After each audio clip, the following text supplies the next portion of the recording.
اعوذ باللہ من الشیطان الرجیم بسم اللہ الرحمن الرحیم۔ السلام علیکم 7th کلاس۔ آج ہم سٹارٹ کرتے ہیں لیکچر نمبر 5۔ کل ہم نے لیکچر نمبر 4 میں حضرت عائشہ صدیقہ رضی اللہ تعالیٰ عنہ کے بارے میں پڑھا تھا کہ یعنی ان کا حضور پاک صلی اللہ علیہ وسلم سے نکاح، ان کی جو ہے وہ عادات و اخلاق، زندگی کے چند واقعات کے بارے میں جو ہے وہ ہم نے پڑھا تھا۔ آج ہم پڑھتے ہیں حضرت عائشہ صدیقہ رضی اللہ تعالیٰ عنہ کی فضیلت۔ حضرت عائشہ صدیقہ رضی اللہ تعالیٰ عنہ نے حضور پاک صلی اللہ علیہ وسلم کی رفاقت میں 9 برس گزارے کہ یعنی ان کے ساتھ جو ہے وہ 9 برس گزارے، 9 سال گزارے۔ نبی کریم صلی اللہ علیہ وسلم حضرت عائشہ رضی اللہ تعالیٰ عنہ سے بہت محبت کیا کرتے تھے، فرمایا کرتے عائشہ رضی اللہ تعالیٰ عنہ کو عورتوں پر اس طرح فضیلت ہے جس طرح سرید کو دوسرے کھانوں پر۔ سرید جو ہے وہ اس زمانے میں ایک بہت ہی مزیدار قسم کا جو ہے وہ کھانا ہوتا تھا۔ حضرت عائشہ صدیقہ رضی اللہ تعالیٰ عنہ بھی حضور صلی اللہ علیہ وسلم کو بہت چاہتی تھیں اور دل و جان سے آپ صلی اللہ علیہ وسلم کی خدمت کیا کرتی تھیں۔ وصال سے پہلے کہ یعنی وفات سے پہلے آپ صلی اللہ علیہ وسلم 13 دن علیل رہے، یعنی بیمار رہے۔ وفات سے پہلے 13 دن آپ صلی اللہ علیہ وسلم جو ہے وہ بیمار رہے۔ ان 13 دنوں میں سے 5 دن آپ صلی اللہ علیہ وسلم نے دیگر ازواج مطہرات کے ہاں قیام فرمایا، جبکہ آخری 8 روز حضرت عائشہ رضی اللہ تعالیٰ عنہ کے پاس گزارے کہ پہلے جو 5 دن تھے ان 13 دنوں میں وہ آپ صلی اللہ علیہ وسلم نے باقی اپنی بیویوں کے گھر جو ہے وہ گزارے، لیکن آخری جو 8 دن تھے زندگی کے وہ آپ نے حضرت عائشہ صدیقہ رضی اللہ تعالیٰ عنہ کے گھر گزارے۔ اس دوران گھر میں چولہا نہیں جلا اور دودھ اور کھجوروں پر گزارا کیا۔ آپ صلی اللہ علیہ وسلم کا وصال بھی حضرت عائشہ رضی اللہ تعالیٰ عنہ کے حجرے میں ہوا کہ یعنی حضرت عائشہ رضی اللہ تعالیٰ عنہ کے مکان میں ہوا۔ اسی حجرے میں آپ صلی اللہ علیہ وسلم کی تدفین بھی عمل میں لائی گئی کہ یعنی جس حجرے میں حضرت عائشہ رضی اللہ تعالیٰ عنہ کے مکان میں آپ صلی اللہ علیہ وسلم کا انتقال ہوا تھا تو اسی حجرے میں آپ صلی اللہ علیہ وسلم کو بھی دفن کیا گیا۔ وفات کے بعد بعض امہات المؤمنین نے حضرت ابو بکر صدیق رضی اللہ تعالیٰ عنہ سے وراثت کا مطالبہ کیا، لیکن حضرت عائشہ رضی اللہ تعالیٰ عنہ نے امہات المؤمنین کے سامنے نبی کریم صلی اللہ علیہ وسلم کا یہ ارشاد سنایا، نبی کے مال و متروکہ میں وراثت نہیں ہے۔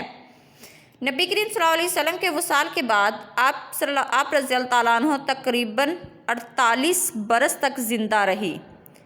حضرت عائشہ رضی اللہ تعالیٰ عنہ اپنے لیے بہت اعزاز سمجھتی تھی کہ اللہ تعالیٰ نے ان کی طہارت و پاکیزگی بیان کرنے کے لیے قرآن مجید کی سورۃ النور میں آیت نازل فرمائی۔ آیت نازل فرما کر ان کے وقار اور اعزاز میں اضافہ فرمایا۔ حضرت عائشہ رضی اللہ تعالیٰ عنہ کو یہ اعزاز بھی حاصل ہے کہ آپ کے حجرے میں کئی مرتبہ نبی کریم صلی اللہ علیہ وسلم پر وحی نازل ہوئی۔ آپ رضی اللہ تعالیٰ عنہ نے جبرائیل امین علیہ السلام کو اپنی آنکھوں سے دیکھا۔ نبی کریم صلی اللہ علیہ وسلم نے حضرت عائشہ رضی اللہ تعالیٰ عنہ سے فرمایا، یہ جبرائیل امین ہیں اور تمہیں سلام کہتے ہیں۔ جواب میں حضرت عائشہ رضی اللہ تعالیٰ عنہ نے فرمایا، ان پر بھی اللہ کی سلامتی اور رحمت ہو۔ اس کے بعد آ جائے گا علمی خدمات کہ علم میں جو ہے آپ نے کیا کیا خدمات سر انجام دی۔ حضرت عائشہ رضی اللہ تعالیٰ عنہ علم و فضل میں یکتا تھی کہ صرف ایک تھی جن کے پاس جو ہے وہ بہت زیادہ علم تھا۔ صحابہ کرام رضی اللہ تعالیٰ عنہ اپنے علمی اور فقہی مسائل کے لیے آپ کے پاس آیا کرتے تھے۔ حضرت موسیٰ اشعری رضی اللہ تعالیٰ عنہ فرماتے ہیں کہ ہم لوگوں کو جب بھی کوئی مسئلہ درپیش ہوتا اس کا حل ہمیں حضرت عائشہ رضی اللہ تعالیٰ عنہ کے پاس مل جایا کرتا تھا۔ وہ اس مسئلے سے متعلق ہمیں حضور صلی اللہ علیہ وسلم کے اسوہ سے آگاہ کیا کرتی تھی کہ حضور پاک صلی اللہ علیہ وسلم کے فرمان سے آگاہ کیا کرتی تھی۔ حضرت عروہ بن زبیر رضی اللہ تعالیٰ عنہ کہا کرتے تھے کہ میں نے قرآن، حدیث، فقہ، تاریخ اور علم الانساب میں حضرت عائشہ رضی اللہ تعالیٰ عنہ سے بڑھ کر کسی کو نہیں دیکھا۔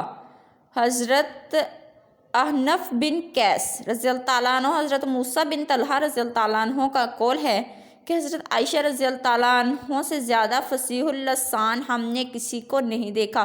فصیح اللسان کہتے ہیں کہ بہت زیادہ جس کے پاس علم ہو، ٹھیک ہے۔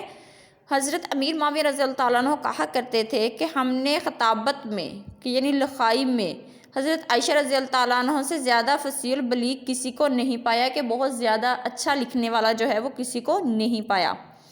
نبی کریم حضرت محمد صلی اللہ علیہ وسلم کے اطوار و عادات کے بارے میں جتنا علم ام المؤمنین حضرت عائشہ رضی اللہ تعالیٰ عنہ کو تھا، اتنا علم کسی اور بیوی کو نہیں تھا، کہ حضور پاک صلی اللہ علیہ وسلم کے بارے میں جتنا حضرت عائشہ رضی اللہ تعالیٰ عنہ جانتی تھی، اتنا جو ہے وہ کوئی اور نہیں جانتی تھی۔ سب سے زیادہ احادیث نبی صلی اللہ علیہ وسلم حضرت عائشہ رضی اللہ تعالیٰ عنہ سے مروی ہے، کہ یعنی حضرت عائشہ رضی اللہ تعالیٰ عنہ سے ریلیٹڈ ہے۔ احادیث کی مستند کتابوں میں حضرت عائشہ رضی اللہ تعالیٰ عنہ کے حوالے سے 2210 احادیث ملتی ہیں۔ اس کے ساتھ ہی قرآن آیات کے شان نزول کے بارے میں بھی سب سے زیادہ علم حضرت عائشہ رضی اللہ تعالیٰ عنہ کو ہی تھا۔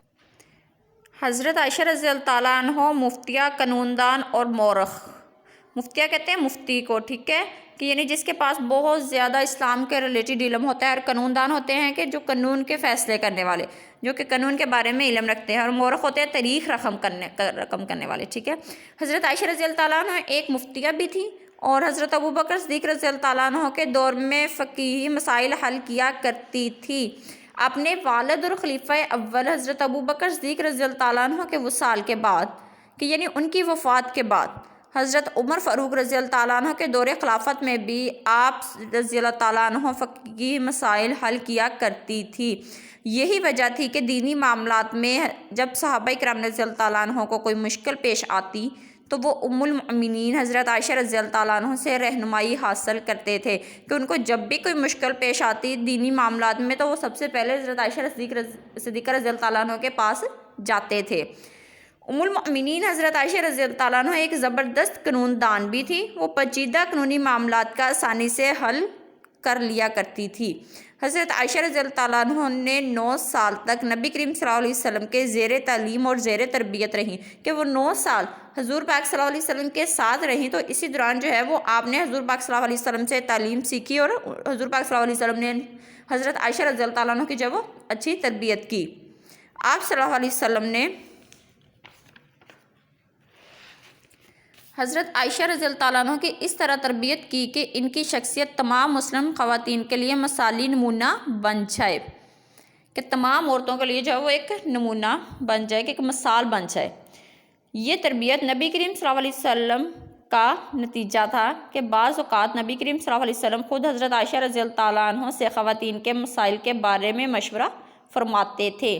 خلیفہ اول حضرت ابوبکر صدیق رضی اللہ تعالیٰ عنہ کو جب خواتین کے مسائل کے علاوہ قانونی پیچیدگیاں، کہ یعنی قانون کے مسائل درپیش ہوتی تو وہ بھی حضرت عائشہ رضی اللہ تعالیٰ عنہ سے مشورہ فرماتے، کہ جب حضرت ابوبکر صدیق رضی اللہ تعالیٰ عنہ جو ہیں وہ حضرت عائشہ رضی اللہ تعالیٰ عنہ کے والد تھے، جب ان کو بھی کوئی مسائل پیش آتے تو وہ بھی حضرت عائشہ صدیقہ رضی اللہ تعالیٰ عنہ سے جو وہ مشورہ کرتے۔ نبی کریم صلی اللہ علیہ وسلم حضرت عائشہ رضی اللہ تعالیٰ عنہ کو تمام امہات المؤمنین میں سب سے زیادہ محبوب رکھتے تھے، کہ یعنی سب سے زیادہ پیارا رکھتے تھے۔ اس کی ایک بڑی وجہ یہ تھی کہ اسلام کی تعلیمات کو جتنا زیادہ، کہ اسلام کے علم کو جتنا زیادہ حضرت عائشہ رضی اللہ تعالیٰ عنہ نے سیکھا، اتنا کسی اور نے سیکھا اور نہ سمجھا۔ حضرت عائشہ رضی اللہ تعالیٰ عنہ اپنے دور کی بہت بڑی تاریخ دان بھی تھی، کہ تاریخ رقم کرنے والی، تاریخ بنانے والی جو ہے وہ تھی، تاریخ کے بارے میں جاننے والی۔ حضرت عائشہ رضی اللہ تعالیٰ نے دور جاہلیت کے رسوم و رواج کے بارے میں اپنے والد اور رسول اللہ صلی اللہ علیہ وسلم کی تربیت سے بہت کچھ سیکھا تھا۔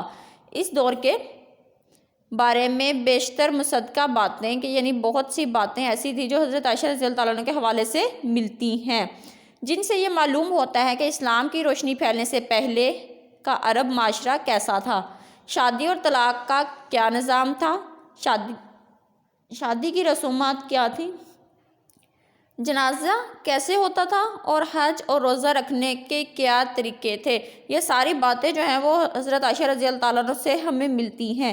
یہاں تک آج ہمارا لیکچر نمبر 5 جو ہے وہ ختم ہوتا ہے۔